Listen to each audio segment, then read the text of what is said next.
Alright, what's good, y'all? Your girlfriend wants to see me, your boyfriend wants to be me. It's your boy, Straight Boy, and I'm back with another video. Before we get into it, do yourself a favor. Make sure you like, comment, subscribe so you don't miss any videos like this one. So, as the title says, I'm just going to go through everything that I've blown on this piece of shit so far. It's not for education. I might go into depth a little bit more for the guys that do want to do this build, the LS swap to 300ZX. But really, this is just for pure entertainment for the people that ask me, so how much do you put into the car? How much this, how much that, how long, blah, blah, blah. So I'm going to get straight into it. All right, y'all, let's get this tiny ass this. Let's get into it, man. Sorry about that. I had to switch up the setup. As you can see, you know, this little, man, look at this little old thing, this old girl. Anyway, let's get straight into it. So right here, I got a list of basically everything that has happened with the Z from the point where I bought it to the point where it's at now. But before I start, hey, hey, man, because this, when you guys get into a build, man, you're going to have to learn that, like, either you spend it all at once or you split it up over time. And no matter what you do, it's going to be expensive. You get into cars, it's going to be expensive. No matter what you do, what route you go. If you do it right, obviously. I cut some corners here and there to make things a little cheaper because when I started this build, I was a broke 19-year-old. I was living alone at the time. So, you know, rent, groceries, and then on top of that, building something that I've never done this before. I've never done anything like this. I was learning as I was going. So obviously I was making mistakes on the way, as you will. Let's get into it, man. So let's start with the purchase of the car. I got the 94 Nissan 300ZX for 4 bands. I put lower control arm, I think injectors, attempted to at least. So I think I put around like $750 into it before I blew the engine. So there you go. It sat for a year, and then I finally decided on what swap I was gonna do. I was gonna do the LS1 swap. So I found a 99 LS1 from a wrecked C5 Corvette with about 70K on the Odo, and I got that for $2,800. After I got the engine, I let it sit for a while. Like I said, I was taking my time doing this build. After that, from the swap kit, I went with LOJ swap kit. As you can see, there's cars driving by, man. They see a young, pretty nigga doing video shit. They're like, what the hell? Anyway, so like I said, I went with mostly LOJ stuff to get this done, and I'm going to get through this pretty quickly. So if you don't understand what I'm saying, then that's on you. But like I said, this is for entertainment.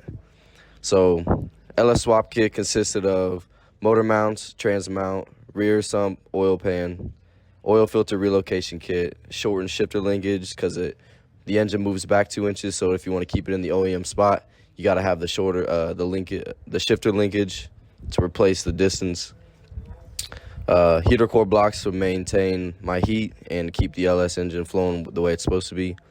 Heater core outlets, which I didn't end up using. I got the transmission adapter plate, the flywheel, which is all needed for the swap, for the LS to the Z32 transmission.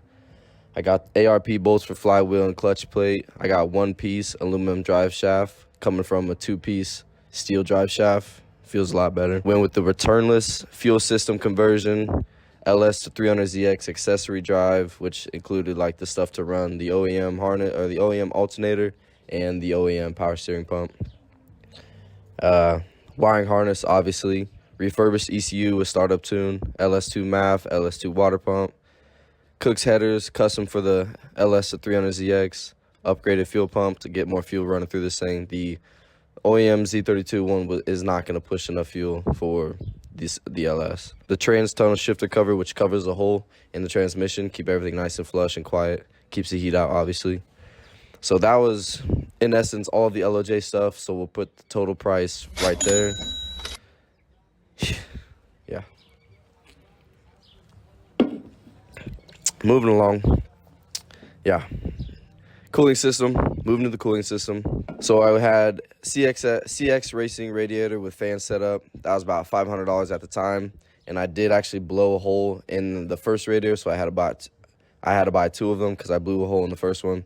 So we're sitting at $1,000 there. 2 thermostats and housing. I went from a OEM one, which is like 230 temp, to a 160. So we'll add that in there to about 1050. Moving on to exhaust, I went for the first setup. I had cheap eBay LS swap headers. They're like $100, and I had to bash them in. I put a clip in right here.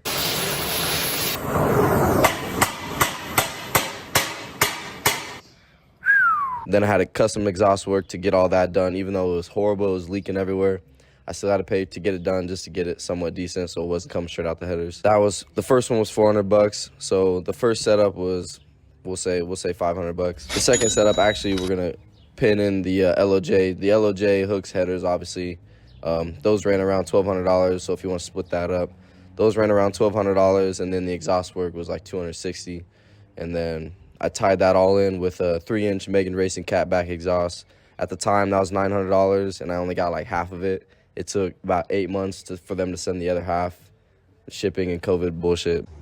My bad, y'all. I'm sitting here editing this video right after I filmed it, and I forgot to mention the miscellaneous stuff. So you're gonna have taxes, batteries, hoses, harnesses, clamps, bolts, anything that's miscellaneous, and I rounded that up to at least $1,300. So try not to make mistakes. You're going to, if you cut corners, you're gonna have to pay for that eventually down the road, but I just want to add that in there real quick. On to suspension. I went with BC Racing coilovers. I can't remember the model of them. I think they're SR, DR, or something like that. Those were $1,200 for the 300CX. And then finally the PKZ V2 wide body kit, which at the time ran around $35.50. So you can add that up. Obviously, you can see we're on another step, but you know, I got to catch people up from the very beginning of the build. I'll make another video here soon. I actually got half of it filmed, taking apart my engine, so stay tuned for that. And yeah, man, like I said, I want to make it real short, real simple. You know, I was 19 when I started this build. I just kept my head down, didn't really go places at all. I didn't go out much, didn't have all this, you know, these clothes and outfits that I have now. I could have taken my girl a lot of places, but I just kept my money to myself, had a goal in mind. You know, didn't go on trips, didn't do nothing for myself except get this car done, pay my bills, and go to work, repeat. So when you do stuff like this, you got to stay focused. You got to keep your head down, stay focused with it, stay out of trouble. Obviously, I got a few fines from this thing after it was built, so stay out of trouble so you don't got to pay the courts and all that stuff. But yeah, I don't really have much to say about this video. You know, if you want to build something, don't be afraid to do it. I had no clue what I was doing when I started this thing, and it's becoming a pretty beautiful car. You know, as right now I'm redoing the whole thing, so we're gonna make it. I'm gonna go back. Right now, I'm gonna go back and do everything that I skipped, all the little stuff that I tried to skip out on when I first got the build done. But it was a very wholesome and great experience for me to have, especially somebody that loves cars and was tired of not really knowing what was going on. So, but yeah, that's pretty much it for this video. If you're new, like, comment, subscribe. Make sure you don't miss any videos like this one, and I'll catch y'all next time.